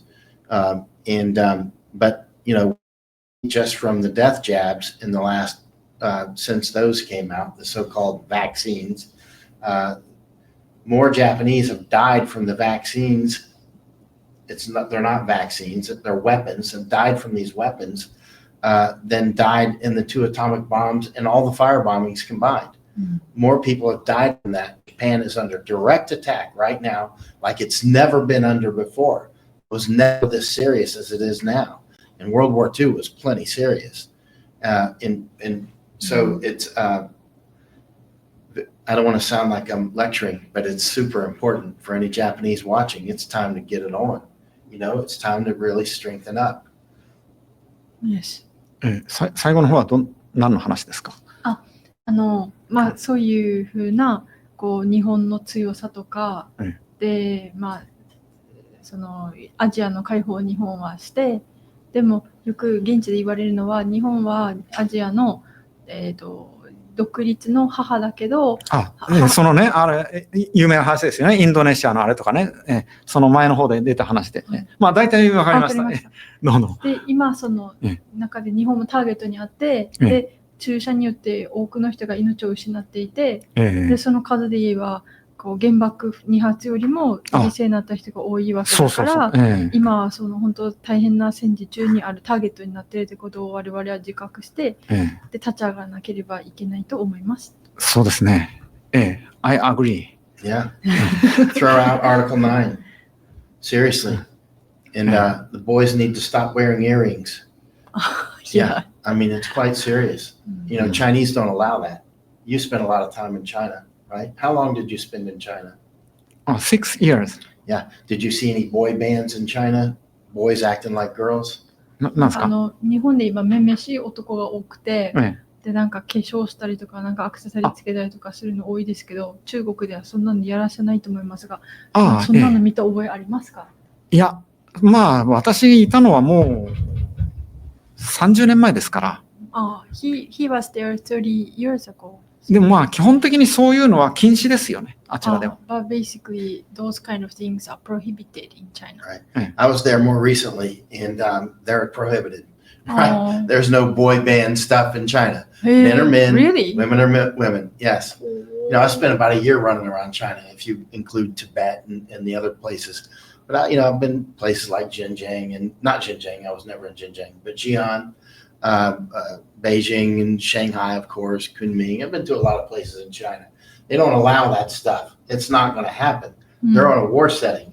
I went to a museum in Nanjing, I don't know, 10 years ago probably, and looking at museums across China, and they are creating hatred against Japanese.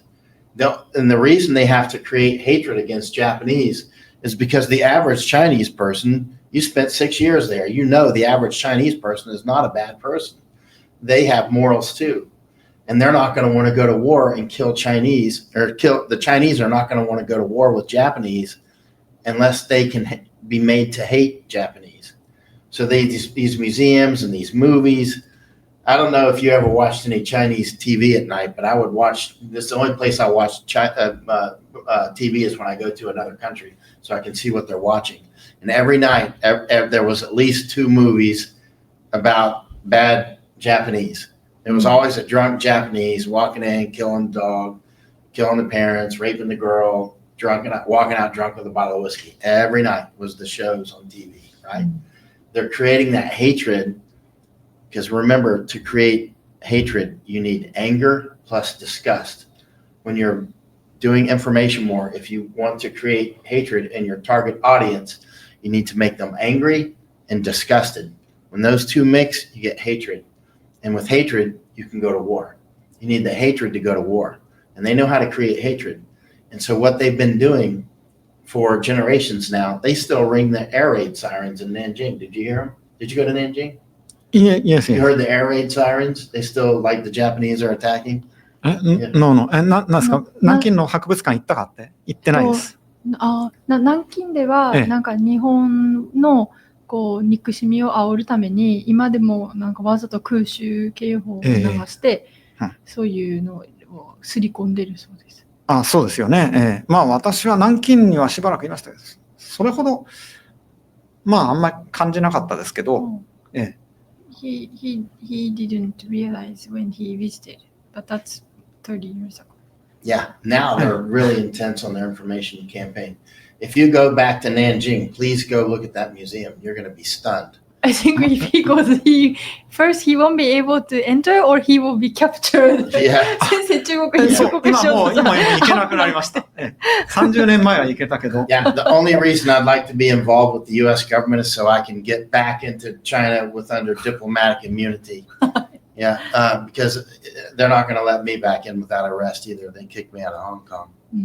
But at the end of the day, these information wars, I've never seen a war start that didn't radiate information in advance. They always radiate like the sun. And China is radiating hot that they're going to go to war with Japan.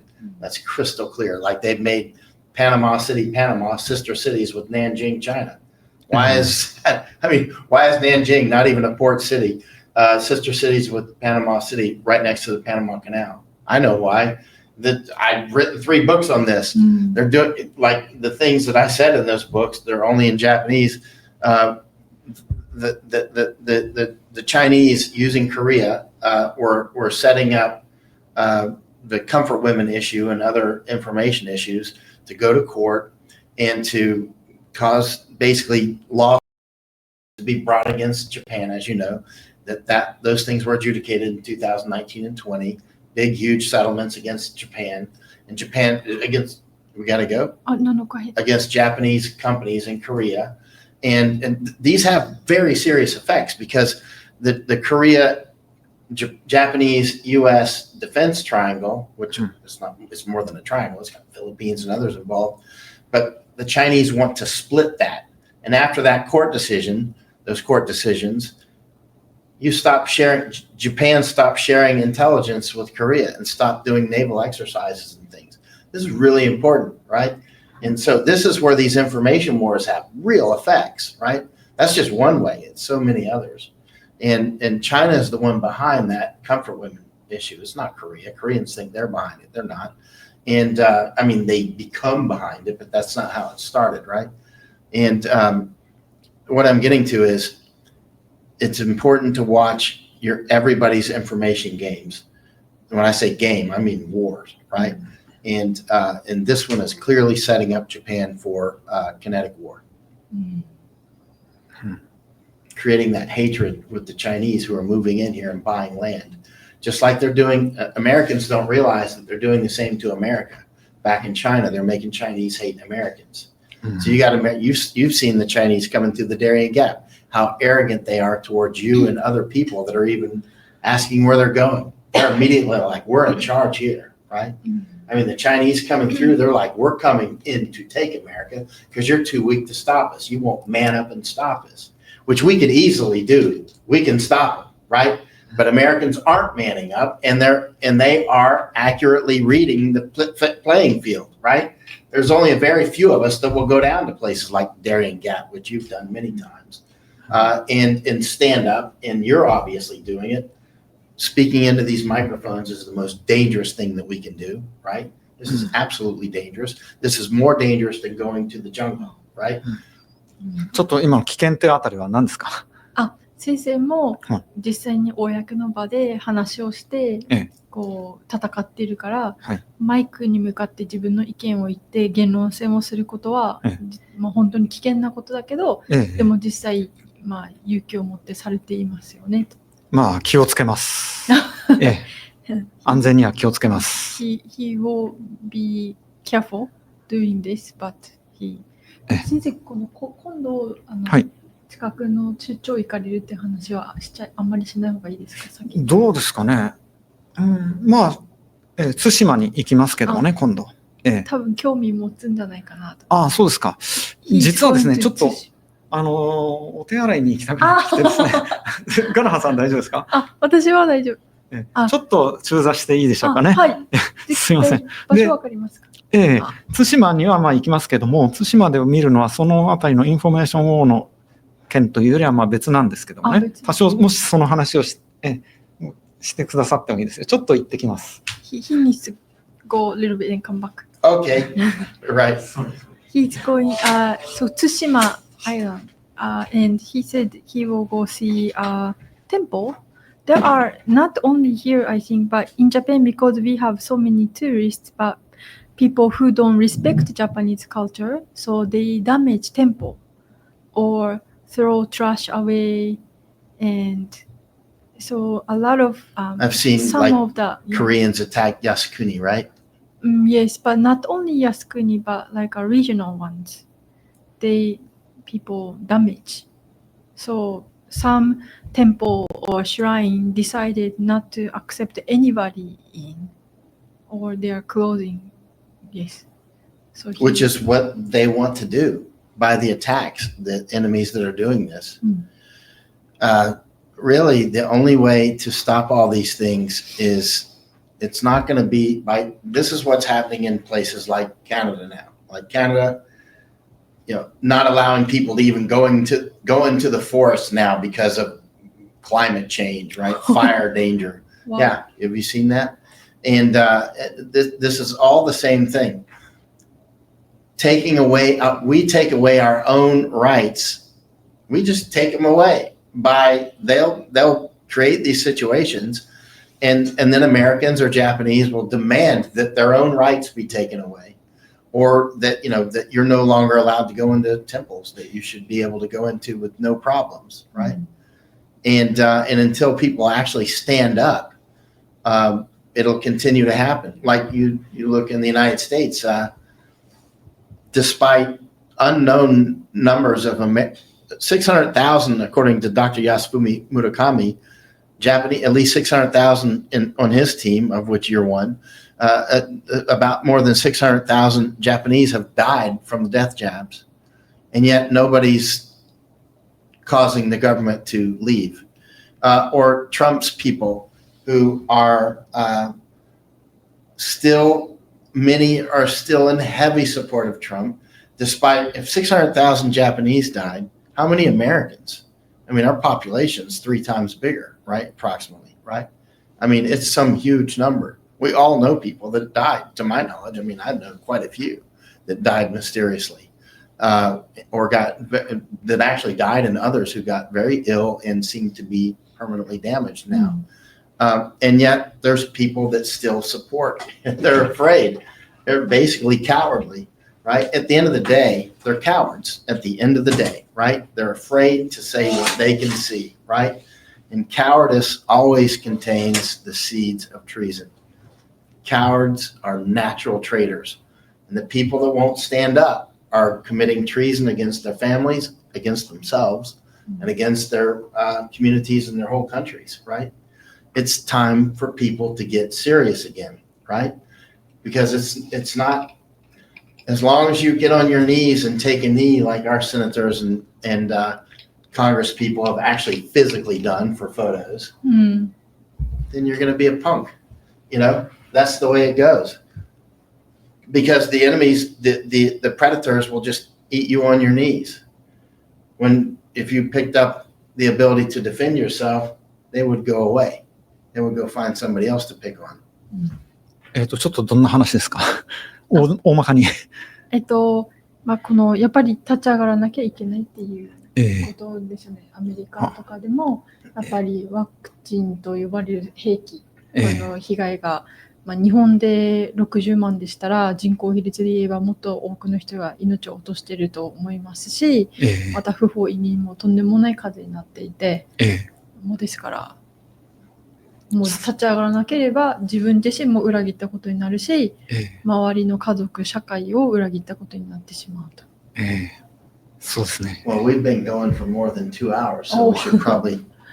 Yes. People are probably ready to go. Are there any questions? Because I don't have any screen. I don't see questions.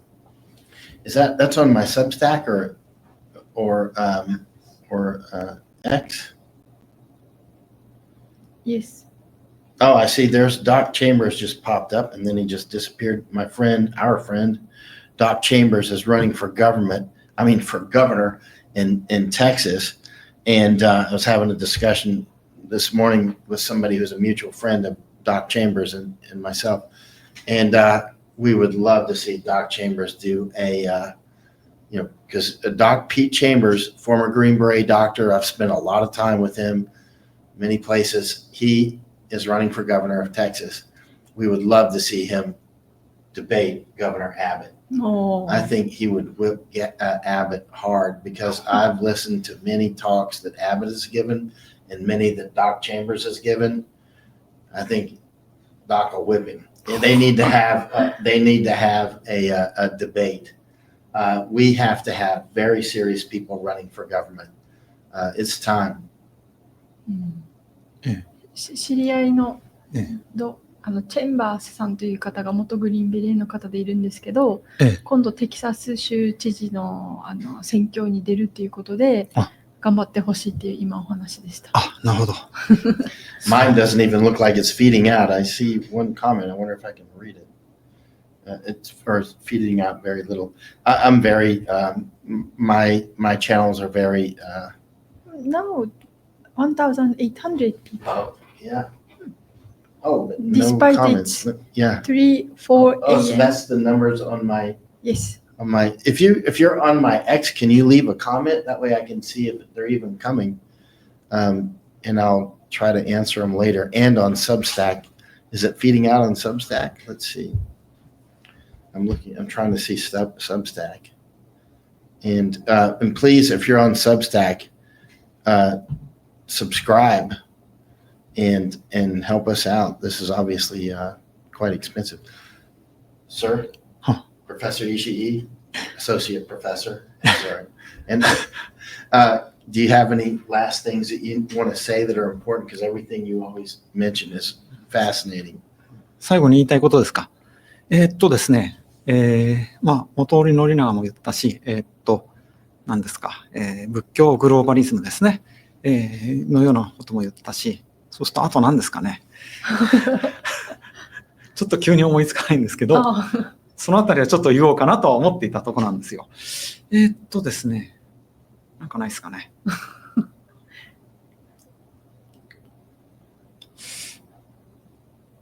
ガナハさんからちょっと先にお願いします。I think he talked what he wanted to say, so he's thinking now what he needs to say in the end. Okay. And Masako-chan? I learned a lot today too, and he's very key person in Japan for us Japanese to protect Okinawa and Senkaku. And so, of course, there are so many battlefronts to protect Japan. And Hokkaido, northern part of Japan, is also heavily invaded. And so we need to fight effectively in this fight. So I will keep introducing people who are knowledgeable, like Professor Ishii, and passionate. And he is really real scholar. People who know about it but don't want to say it, or want to be as same as others, or afraid of being challenged by the media or attacked by media. He is not one of them. He went to Geneva with me to counter former governor of Okinawa, who was heavily leftist, and basically his speech was about Japan was the colony of Japan, Okinawa. So there are so many traitors in my country too, but we will keep fighting. Yes. I know you're clearly courageous. I've seen it in action too many times. And that's why we asked you to come on the second time. Because after your first interview, it's clear that you're ready to, you know how dangerous this is, and you're like, let's do it. Yes, he is a very key person. He is not afraid, and he is real scholar. I'm afraid, but I must make studies. I must increase my 知名度を上げなければならないという課題はあるものの、まあ、研究の方は進めないとですね、知名度が上がらなくても、知名度が上がらなくても研究は進めないと、もうなかなか知名度を上げようと思っても上がるもんじゃないですから、とにかく研究は進めて、書くべきものを書き残していくというのが現在の使命であると思っております。His mission is to keep continuing his research and write academic paper a lot, and hopefully his research and his existence will be widely even more acknowledged. それでですね、最近生成 AI がですね、発達してくることによって、前はこの自分の論文とかの英訳にすごい苦労したんですけど、それが最近割合手軽にできるようになって、なので今後は英語での発信もできるだけですね、増やしていきたいと思っております。Thanks to AI, translation is now easier than before. So he wants to increase his output in English too. Americans are going to want to love, or many Americans are going to want to hear what you have to say. It's very important. Again, that's why we actually came back to Nagasaki, and thank you for coming on. Thank you very much. All right, let's call it a day. Thank you, everybody. Thank you. Thank you for supporting this mission. It's very expensive, and we need it, and we appreciate it. Have a good night. I'll check comments later on. As always, the archive will be on Michael's Substack. Substack is where it's at. Thank you very much. Okay.